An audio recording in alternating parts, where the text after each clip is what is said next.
श्री भगवान कह रहे हैं कि तुम अविनाशी अर्जुन उसको जानो जिसका कभी विनाश नहीं हो सकता है। जो अविनाशी है वो अव्यय भी है।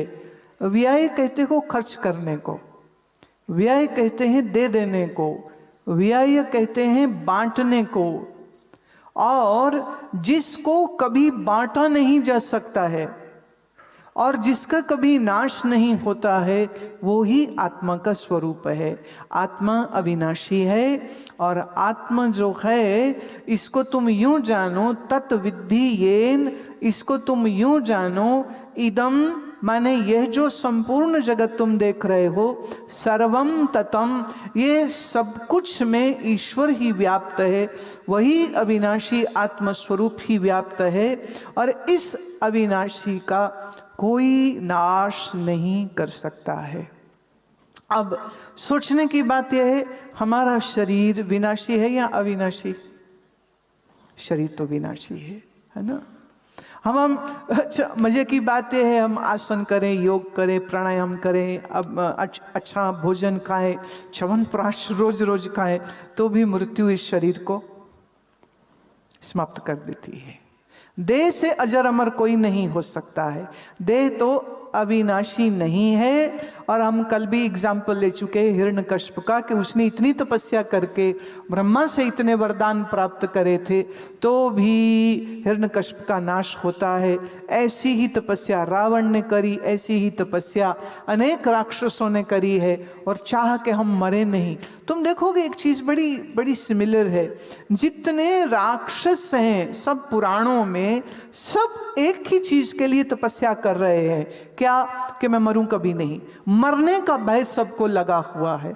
इतना ताकत होने के बाद भी रावण को भय है, इसलिए तो वो कहता है कि मैं इन 9 ग्रहों को अपने काबू में कर लूंगा कि मेरे ऊपर मारक योग कभी नहीं लगे, शनि की मारक मेरे ऊपर कभी नहीं लग सके, इसलिए मैं शनि को अपने पांव के नीचे दबा करके रखूंगा।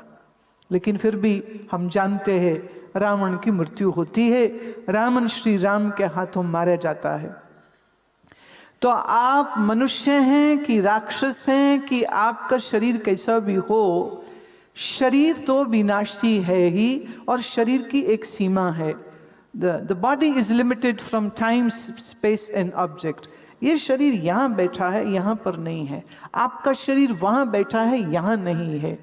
आपका शरीर 1960 या 50 या 40 से पहले नहीं था, अभी है। कब तक रहेगा मालूम? नको नहीं मालूम। देखिए बड़ी मजेदार की बात है, हम मूछों को ताव दे दे के कहते मुझे सब पता है, मुझे सब पता है। किसी को छींक आ जाए ना, 10 लोग आ जाते हैं, तुम गर्म पानी पियो, तुम अजवाइन खाओ, तुम तुलसी ले लो, तुम गिलोय ले लो, तुम एलोवेरा ले लो, तुम काढ़ा ले लो, तुम मुलट्ठी पी लो। एक छींक लगी है तो 20 राय मिल जाती है। इतना ज्ञान है सबको।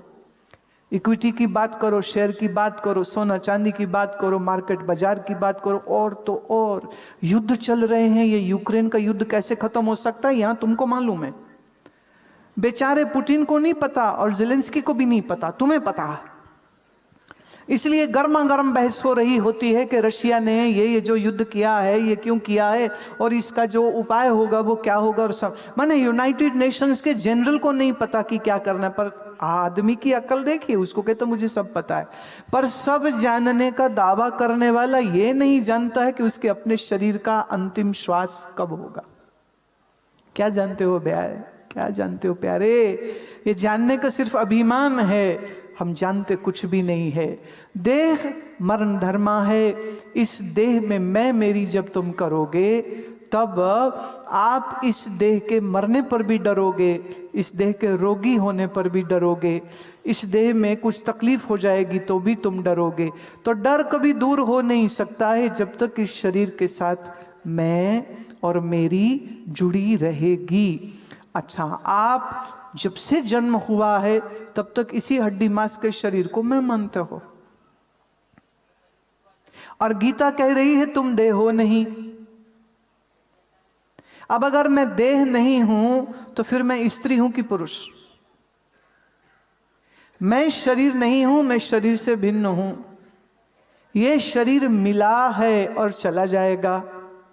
तो इस शरीर का जो जाति है, जो नाम है, जो संस्कार है, जो प्रांत है, जो बोली है, जो भाषा है, वो तो इस देह की है, वो पहचान तो इस देह की है, और मैं देह नहीं हूं। तो प्रश्न उठता है, ये श्रेयस नाम, ये पुष्पा नाम तो शरीर का है, तो तुम्हारा नाम क्या है फिर?